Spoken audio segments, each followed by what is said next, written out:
ایمان جو ہے مدینے سے نکلا ہے اور گھوم پھر کر کے پوری دنیا سے ایمان واپس مدینے میں ویسے ہی آ جائے گا جیسے سانپ اپنے سوراخ میں واپس آتا ہے. ایمان والے سب مدینے پہنچ جائیں گے. اب وہاں جانے کے بعد لوگوں میں یہ بات کثرت سے پھیل جائے گی کہ اب ان حالات کا مقابلہ کرنے کے لیے ہمیں کیا کرنا چاہیے. بہت مجبور ہو چکے ہیں, کوئی راستہ نظر نہیں آتا. تو اس وقت جو مدینے میں تھے علماء صلحاء سب بیٹھ کر کے مشورہ کرتے ہیں کہ ہم کو امام مہدی کو تلاش کرنا ہوگا, اور یہ وہ زمانہ ہوگا جب امام مہدی مدینے میں پیدا ہو چکے ہوں گے. یہ وہ زمانہ ہوگا جب امام مہدی مدینے میں ہوں گے. امام مہدی جن کی بشارت اللہ کے نبی صلی اللہ تعالیٰ علیہ وسلم نے اپنی حدیثوں میں عطا فرمایا, ان کا نام حضور کے نام پر ہوگا, ان کا نام محمد ہوگا, اور ان کے والد کا نام بھی حضور کے والد کے نام پر ہوگا. اور اللہ کریم کی طرف سے بھیجے جانے والے اس روئے زمین کے وہ آخری خلیفہ راشد ہوں گے. مدینہ طیبہ میں وہ ہوں گے لیکن وہ اپنے آپ کو چھپا کر کے رہ رہے ہوں گے. اب لوگ جب انہیں تلاش کرنے ہوں گے, اس دوران کئی جھوٹے مہدی بھی تیار ہوں گے, کیونکہ امام مہدی کا چیپٹر سب نے پڑھا ہے. جھوٹے مہدی دعویٰ کریں گے لیکن مار کھائیں گے, مریں گے, جیلوں میں جائیں گے. یہ جھوٹے مہدیوں کا یہی ہوتا رہے گا. امام مہدی اپنے آپ کو چھپا رہے ہوں گے کہ کہیں لوگ مجھے پکڑ کر حاکم نہ بنا لیں, امام نہ بنا لیں. اب لوگ جب تلاش زیادہ کر دیتے ہیں تو پھر امام مہدی کو کچھ لوگ مدینہ طیبہ میں پہچاننے لگتے ہیں. تو امام مہدی مدینہ چھوڑ کر مکہ آ جاتے ہیں, مکہ ہجرت کر کے آ جاتے ہیں. اپنے آپ کو چھپا کر کے رہ رہے تھے مکہ مکرمہ میں. یہی رمضان کا موقع, وہ خانہ کعبہ کا طواف کر رہے ہوں گے, حجر اسود کے قریب لوگ. اچھا یہ بھی میں بتا دوں, جتنے دنیا میں ابدال, اقطاب, اولیاء ہوں گے وہ سب ہجرت کر کے اس وقت مکہ میں پہنچے ہوں گے. مکہ میں سارے اولیاء ہوں گے اس وقت, اور طواف کے دوران سب لوگ پہچان لیں گے امام مہدی کو اور ان کو پکڑ لیں گے, اور ان کا ہاتھ پکڑ کر سارے لوگ کہیں گے اب ہم آپ کے ہاتھ پر بیعت کرتے ہیں, آپ امام برحق ہیں اور آپ ہمارے حاکم ہو جائیں. امام مہدی منع کر رہے ہوتے ہیں, اسی وقت آسمان سے ایک آواز آتی ہے. اس آواز میں خاص یہ کہا جاتا ہے ھذا خلیفۃ اللہ المہدی, یہ اللہ کا خلیفہ مہدی ہے. اس آواز کو سن کر سب ٹوٹ پڑتے ہیں. امام مہدی سب کو بیعت کرتے ہیں, پھر واپس یہی قافلہ لے کر مدینے پہنچتے ہیں روضہ رسول پر. میرے آقا صلی اللہ تعالیٰ علیہ وسلم کی بارگاہ میں جب پہنچتے ہیں تو اہل مدینہ بھی ان کے ہاتھ پر بیعت کرتے ہیں, اور ایک پوری فوج تیار ہوتی ہے. یہ انقلاب کا دور ہے. جتنی جنگیں ان کتوں نے کی تھیں, جتنا ظلم رچایا تھا پوری دنیا میں, اب ریورس ہونے کا ٹائم آ جاتا ہے. حضرت امام مہدی اس فوج کو لے کر ملک شام کی طرف جاتے ہیں. حالات ملک شام کے ایسے ہو چکے ہوں گے کہ ملک شام میں عیسائیوں کی حکومت قائم ہو چکی ہوگی. ابھی تو نہیں ہے, یا انڈائریکٹ ان سے کسی کا تعلق ہے تو یہ ہمیں پتہ نہیں, لیکن حدیث میں یہ ہے کہ عیسائیوں کی حکومت ملک شام میں قائم ہوگی, اور یہودی فتنہ مچا رہے ہوں گے ہر جگہ. قتل عام جو مسلمانوں کا سب سے زیادہ کرنے کی کوشش ہے وہ یہودیوں کی طرف سے ہے. امام مہدی مکہ مکرمہ سے نکل کر ملک شام کی طرف جائیں گے, اور مسلمانوں کی جو قلت تھی, جو چھوٹی سی جماعت تھی, یہ جب نکل کر کے وہاں آئے گی ملک شام, بہت بڑی جنگ ہوگی جس کو ملحمۃ الکبریٰ کہا گیا ہے. امام مہدی کی قیادت میں یہ جنگ ہوگی. سارے کفار, عیسائی, یہودی سب مقابل میں آ جائیں گے. ان کی تعداد جو حدیث میں بتائی گئی ہے وہ 80 جھنڈوں کے نیچے آئیں گے, اور ہر جھنڈے کے نیچے 12,000 لوگ ہوں گے. اور یہ مسلمانوں کی نہیں ہے, یہ کفار و مشرکین کی. تقریباً یہ 9,60,000 کی تعداد بنتی ہے کفار و مشرکین کی. 9,60,000. مسلمانوں کی تعداد کتنی ہوگی یہ تو نہیں پتا. اس کے بعد جنگ جب شروع ہوتی ہے، پہلے دن مسلمانوں کا 1/3 حصہ میدان چھوڑ کر بھاگ جاتا ہے. جو کمزور دل تھے وہ چلے جائیں گے، اور ان کے متعلق کہا گیا ہے کہ یہ ایسے لوگ ہوں گے جن کی توبہ کبھی نہ قبول ہوگی، اور روئے زمین کے سب سے بدترین لوگ ہوں گے. وہ سب سے بدترین لوگ ہوں گے جو میدان چھوڑ کر بھاگ چکے ہوں گے. 1/3. دوسرے دن 1/3 شہید ہو جائیں گے، قتل ہو جائیں گے. تیسرے دن اللہ تعالیٰ اس مومنین کی قلیل جماعت کو فتح مبین عطا فرمائے گا، اور اس کے بعد ملک شام کے سارے انتظامات امام مہدی کے ہاتھ میں ہوں گے. دمشق جب وہ آئیں گے، دمشق کی جامع مسجد سے امام مہدی اپنے انتظامات و انصرامات کو سنبھالیں گے. پھر وہاں سے امام مہدی اسی فوج کو لے کر قسطنطنیہ جو موجودہ استنبول ہے اس کو فتح کرنے کے لیے نکلیں گے. اس وقت وہ بھی عیسائیوں کے ہاتھ میں ہوگا. اب جب امام مہدی یہاں آئیں گے، صرف ایک ہی دن میں قسطنطنیہ یعنی استنبول فتح ہوگا، اور اس کی بھی کیفیت بتائی گئی ہے، مسلمانوں کے صرف نعرے تکبیر سے فتح ہوگا. صرف اس لیے کہ ایسی ہیبت طاری ہوگی ان کفار و مشرکین کے دلوں میں. پورا شہر فتح ہوگا. امام مہدی یہ شہر فتح کر کے واپس ملک شام آئیں گے، دمشق میں آئیں گے. اب یہ وہ وقت ہوگا جب امام مہدی مسجد سے انتظامات و انصرامات سنبھال رہے ہیں، اور کثیر جنگیں اس وقت بھی ہوں گی، لیکن ہر جنگ میں اللہ تعالیٰ امام مہدی کو فتح عطا فرمائے گا. ہر جنگ میں. اور یہودی دسیسہ کاری کر رہے ہوں گے، امام مہدی کو ختم کرنے، قتل کرنے کی بہت کوششیں کر رہے ہوں گے. پھر امام مہدی ان یہودیوں سے لڑتے رہیں گے. اس وقت اللہ کی بارگاہ میں امام مہدی بھی دعا کرتے ہیں کہ مولا ان ظالموں سے ہمیں نجات عطا فرما. اور یہودی بھی جگہ جگہ اس بات سے پریشان ہوں گے کہ امام مہدی نے ان کا بیڑا غرق کر رکھا ہے. جہاں جاتے ہیں مقابل میں یہ شکست کھاتے ہیں، مر جاتے ہیں، اور ان کے مقابل میں کوئی آ نہیں پا رہا ہے. تو پھر ایران کے ایک علاقے میں یہ یہودی کثرت سے دعا میں مشغول ہوں گے. یہ وہ زمانہ ہوگا جب عراق اور شام کے بیچ میں دجال ظاہر ہوگا. دجال جس کے متعلق حدیث پاک میں تفصیلاً بہت ساری باتیں آئی ہیں.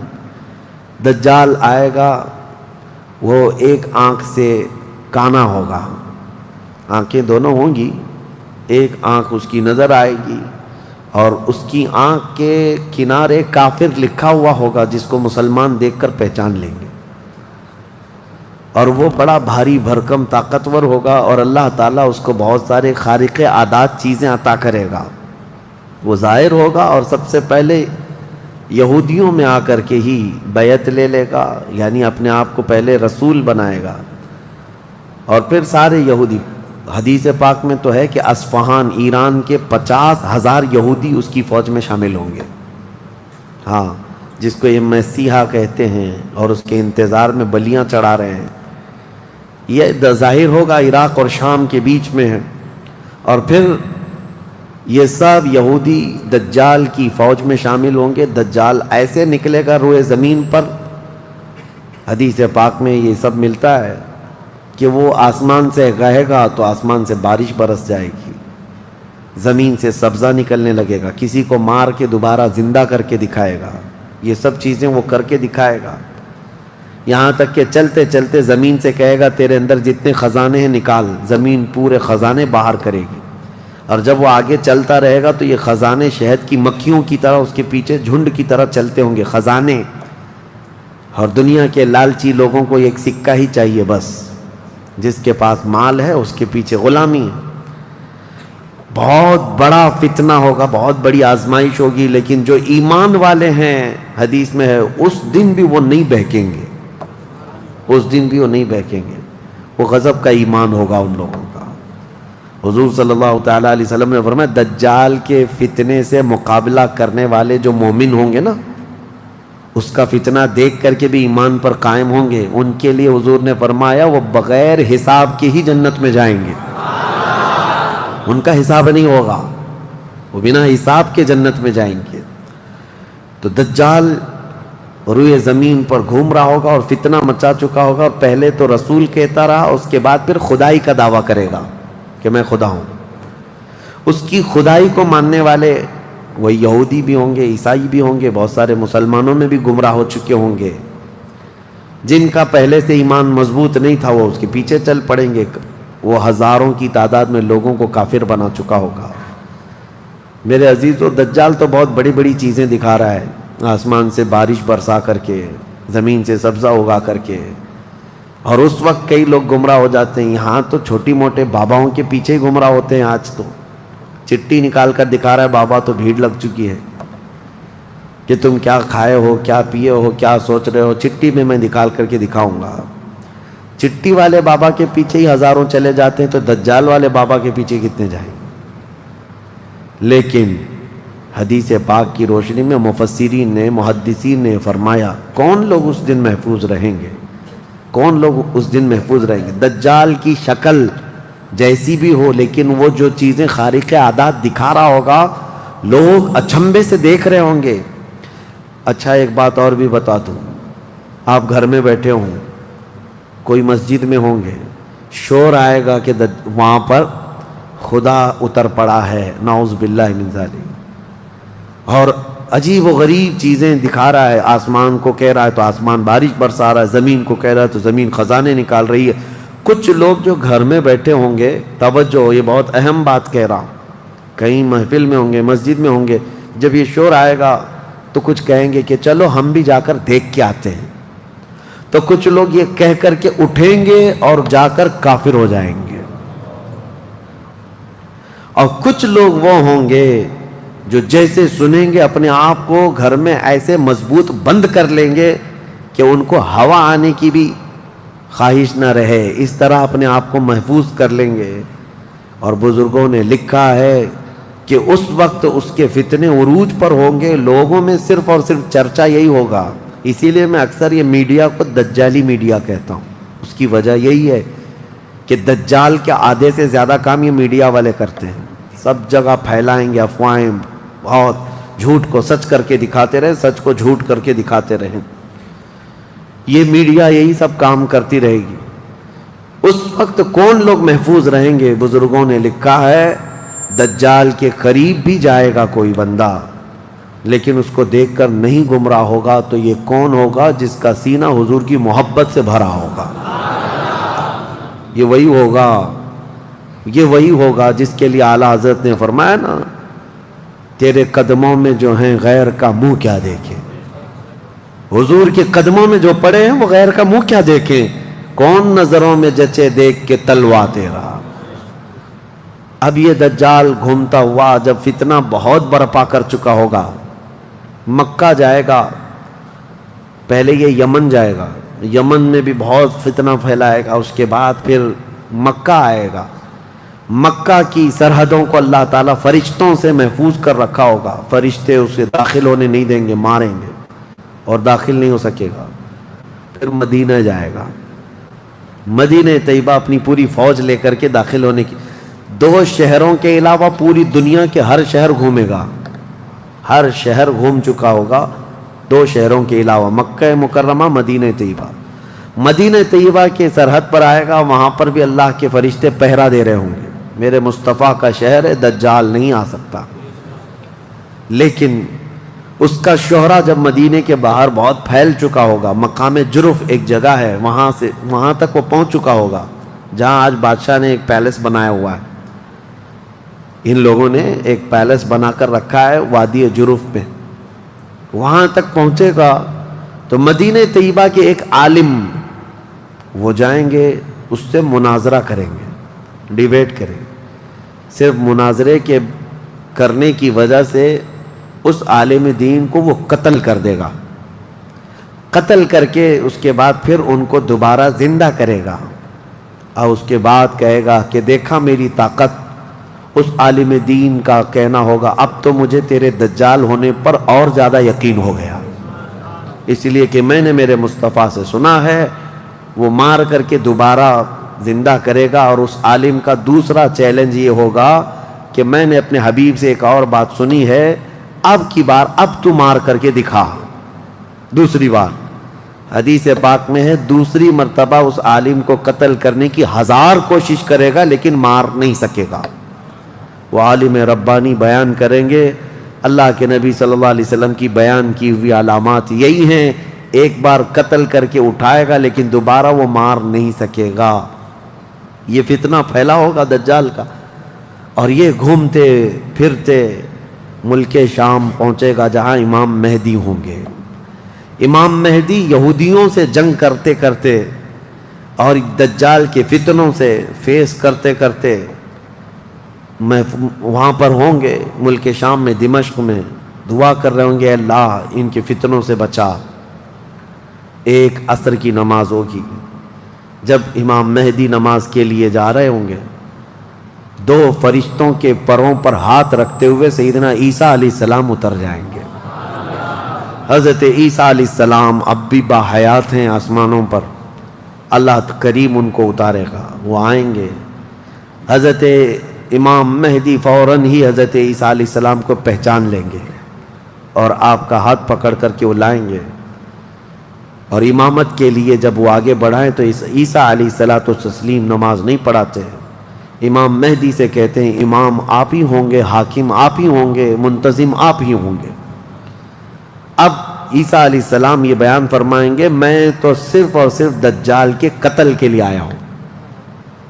اس کے بعد امام مہدی نماز سے فارغ ہو کر اللہ کا شکر بجا لائیں گے، پھر یہ عیسیٰ علیہ السلام کی معیت میں جیسی باہر نکلیں گے، حدیث پاک میں ہے عیسیٰ علیہ السلام کی سانس یا ان کی خوشبو جہاں تک جائے گی دجال اتنا تیز پگھلتا چلا جائے گا، قریب نہیں آ پائے گا۔ اب وہ ادھر ادھر بھاگا بھاگا پھر رہا ہوگا عیسیٰ علیہ السلام کے خوف سے۔ عیسیٰ علیہ السلام جس وقت آئیں گے وہ سنہرا دور حدیث پاک میں ہے، اب عیسیٰ علیہ السلام صلیب کو توڑ دیں گے کہ یہ عقیدہ ختم کرو، خنزیر کو ماریں گے، جزیہ ختم کریں گے، اور اس کے بعد عیسیٰ علیہ السلام اس ملعون دجال کو بھگاتے بھگاتے مقام لد پر لے جائیں گے جو آج اسرائیل میں ہے، وہاں تک لے کر جائیں گے۔ مقام لد پر عیسیٰ علیہ السلام اس کو اپنے تیر سے ماریں گے، ختم ہو چکا ہوگا۔ دجال کے جتنے ہمراہی تھے ان کو بھی عیسیٰ علیہ السلام ختم کر دیں گے۔ اب جب واپس عیسیٰ علیہ السلام دمشق پہنچیں گے ملک شام، تو حدیث پاک میں پوری روئے زمین پر ایک بھی کافر نہیں ہوگا، جو ہوگا وہ مسلمان ہوگا۔ یہ وہ وقت ہے جس کا وعدہ اللہ نے قرآن میں فرمایا هو الذی ارسل رسولہ بالہدی ودین الحق لیظہرہ علی الدین کلہ، وہی اللہ ہے جس نے اپنے رسول کو ہدایت کے ساتھ بھیجا ہے تاکہ اپنے دین کو ساری دنیا پر غالب کرے۔ اب تک یہ دین پوری دنیا پر نہیں غالب آیا، لیکن وہ دن ہوگا جب عیسیٰ علیہ السلام تشریف لائیں گے روئے زمین پر۔ اسی لیے میں کہتا ہوں وہ دن آئے گا جب ہر گھر سے آواز آئے گی لبیک یا رسول اللہ۔ وہ دن آئے گا، وہ وقت آئے گا، صبر کے بعد، ہر اندھیرے کے بعد صبح ہونا ہے، رات کے بعد اجالا آنا ہے۔ ہاں آج جو حالات ہیں انشاءاللہ العزیز کچھ دیر کی خاموشی ہے، پھر شور آئے گا۔ آج کتوں کا وقت ہے، کل ہمارا دور آئے گا انشاءاللہ العزیز۔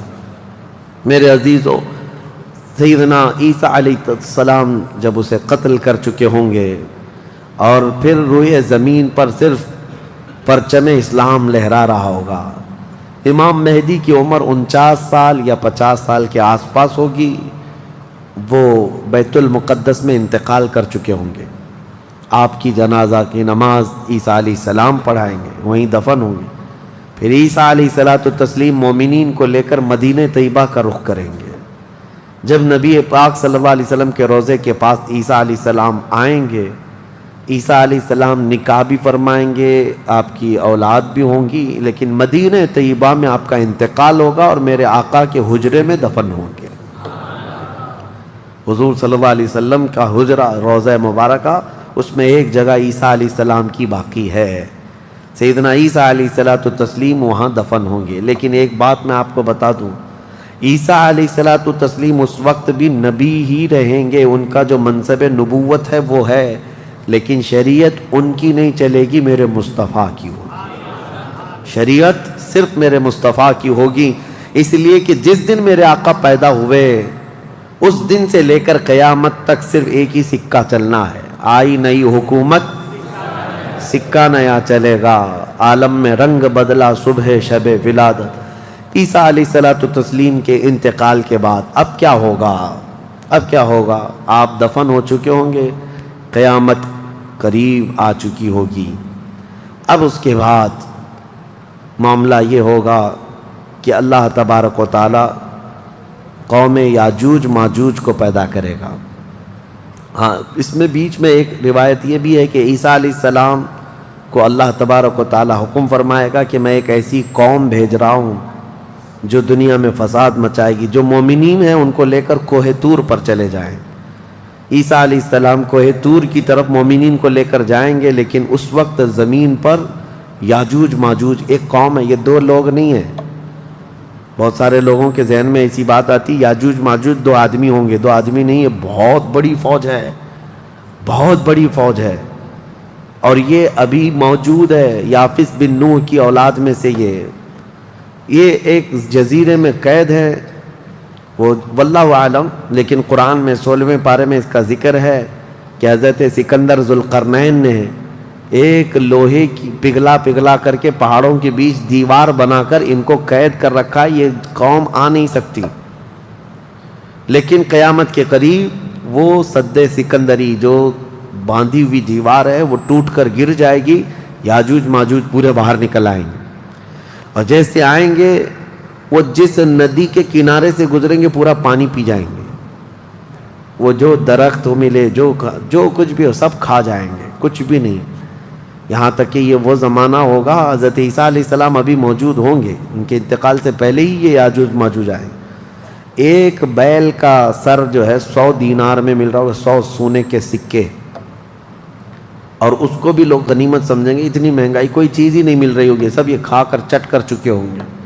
پھر عیسیٰ علیہ السلام کی دعا سے ہی اللہ کے نبی عیسیٰ علیہ السلام یہ عرض کریں گے مولا اس ظالم یاجوج ماجوج سے ہمیں نجات عطا کر۔ اللہ تبارک و تعالیٰ ایک بیماری ان کی گردن میں پیدا کرے گا، وائرس آئے گا ان کو بھی، یاجوج ماجوج کو، اب اللہ عالم اس وقت کا کون سا کورونا ہوگا، کون سا آئے گا، لیکن اس وائرس سے ایک ہی دن میں وہ پوری فوج مر جائے گی، اور مرنے کی وجہ سے پوری روئے زمین پر اتنی بدبو پھیل جائے گی، تعفن، اٹھانے والا کوئی نہیں ہے ان کی لاشیں۔ تو پھر یہ بھی ملتا ہے روایت میں کہ اللہ تعالیٰ لمبی بڑی گردنوں والے پرندے بھیجے گا، وہ پرندے ان کی لاشیں اٹھا کر کے جنگلوں کی طرف چلے جائیں گے، پھر اللہ تعالیٰ بارش برسائے گا، اتنی تیز بارش برسے گی کہ پوری زمین پاک ہو چکی ہوگی، یاجوج ماجوج کا فتنہ ختم ہوگا، عیسیٰ علیہ السلام کا انتقال ہوگا۔ پھر اچانک ایک جانور باہر آئے گا جس کو دابۃ الارض کہا گیا ہے، یہ آئے گا، یہ آ کر کے اپنے ایک ہاتھ میں موسیٰ علیہ السلام کا عصا اور ایک ہاتھ میں سلیمان علیہ السلام کی انگوٹھی، یہ دونوں لے کر کے زمین پر گھومتا رہے گا۔ جو مومن ہوگا اس کی پیشانی پر سلیمان علیہ السلام کی انگوٹھی سے نشان لگا دے گا، جو کافر ہوگا موسیٰ علیہ السلام کے عصا سے اس پر لکیر کھینچ دے گا، جس کے لیے وہ نشانی لگا دیا وہ اسی حالت میں مرے گا۔ اور اس کے بعد پھر حدیث پاک میں ہے دابۃ الارض چلا جائے گا، پھر ہوگا یہ کہ ایک دن لوگ تھک کر کے سوئے ہوں گے، دھواں نظر آتا رہے گا، ہر جگہ دھواں، لوگ پریشان ہوں گے، اور اس کے بعد سوئیں گے تو رات اتنی لمبی ہوگی کہ لوگ اکتا جائیں گے، سو کر اٹھیں گے پھر سوئیں گے، سو کر اٹھیں گے پھر سوئیں گے، بچے جو ہے چیخ مارتے رہیں گے، اور پھر جانور اپنی کھیتیوں کی طرف بھاگنے کے لیے بے قرار ہوں گے، لیکن رات لمبی ہوگی، 3 راتوں کے برابر ایک رات ہوگی، 3 بڑی راتوں کے برابر ایک رات کٹتی نہیں ہوگی، لوگ تھک چکے ہوں گے سو کر کے۔ اس کے بعد پھر اچانک چھوٹی چھوٹی روشنی آئے گی سورج کی، لوگ چیخ مارتے ہوئے خوشیوں سے باہر آ جائیں گے کہ اجالا آ گیا. پہلے تو لوگوں کو یہ لگ رہا تھا کہ اب اندھیرا ہے, اب سورج آئے گا ہی نہیں, لیکن جیسی روشنی آنے لگے گی سب بھاگ کر کے باہر آئیں گے, لیکن دیکھیں گے اس وقت تو سورج جو ہے پچھم کی طرف سے نکل رہا ہوگا. ابھی سورج کہاں سے نکلتا ہے؟ پورب, ایسٹ سے نا, مشرق سے. اس دن سورج ویسٹ کی طرف سے, مغرب کی طرف سے نکل رہا ہوگا, پچھم کی طرف سے. پہلے ہلکا ہلکا نکلے گا سورج. یہ دیکھ کر کے جو لوگ بہت لمبا سو کر کے آئے ہوں گے گھبرا جائیں گے کہ آج کیا ہوا. یہ وہ دن ہوگا کہ میرے آقا نے فرمایا توبہ کا دروازہ بند ہو چکا ہوگا. اس کے بعد پھر کسی کا ایمان بھی قبول نہیں, کسی کی توبہ بھی قبول نہیں. یہ لاسٹ دن ہے توبہ کا. لاسٹ دن کیا, اس سے پہلے جو گزری رات لاسٹ تھی, رات لاسٹ تھی. سورج نکل کر کے آئے گا دھیرے دھیرے دھیرے. اس کے بعد دوپہر کا وقت جتنا ہوتا ہے اتنے وقت تک وہ آئے گا, اور اس کے بعد پھر واپس مغرب کی طرف ہی چلا جائے گا. ایسا نہیں کہ پچھم سے نکل کر کے پورب میں ڈوبے گا. آدھے تک آئے گا دوپہر تک, اور اس کے بعد سورج پھر اپنے معمول کے مطابق جیسی روٹین ہے واپس پھر پچھم کی طرف چلا جائے گا, ڈوب جائے گا. یا آخری دن ہے, اب کسی کا ایمان کام نہ کرے گا, اب کسی کی توبہ کام نہ کرے گی. اب معاملات کیا ہوں گے؟ دھیرے دھیرے مومنین کا انتقال شروع ہوگا, تو نئے مومن نہیں ہوں گے.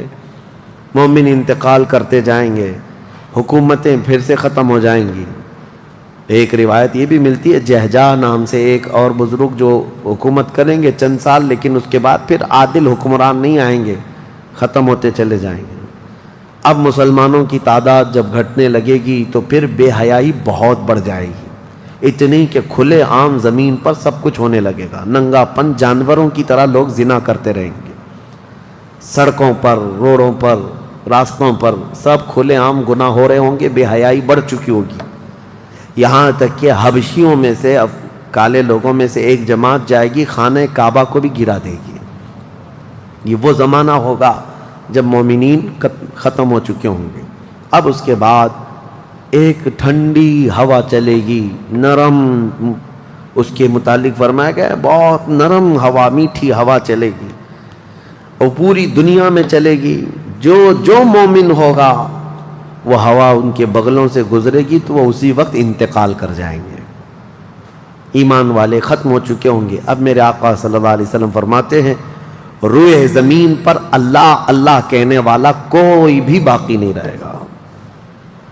یہ اینڈ لاسٹ مومنٹ پر میں آ رہا ہوں, ختم ہونے کے قریب ہے. سب مومنین انتقال کر چکے ہوں گے اس ہوا کے بعد. اس کے بعد چند سال زندگی گزرتی رہے گی نارمل, لوگ اپنے اپنے کاموں میں مصروف ہوں گے. پھر اچانک ایک دن حضرت اسرافیل علیہ السلام سور پھونکیں گے. یہ سور ایک باجے کی شکل کی چیز ہے, دھیمی دھیمی آواز اس کی بڑھتی جائے گی. اب یہ آواز اتنی تیز بڑھے گی کہ دھماکہ ہوگا پوری زمین پر, زلزلہ آ جائے گا. اتنا بڑا زلزلہ آئے گا کہ قرآن میں ہے یوم ترونہا تذہل کل مرضعۃ عما ارضعت وتضع کل ذات حمل حملہا. تم اس دن دیکھو گے حمل والی عورتوں کے پیٹ سے بچے باہر آ جائیں گے. ہر آدمی جو دودھ پلانے والی ماں جو ہے بچے کو لے کر بیٹھی ہوگی, اس آواز پر وہ بچے کو اٹھا کر پھینک دے گی. کوئی ماں اپنے بچے کو پھینکے گی؟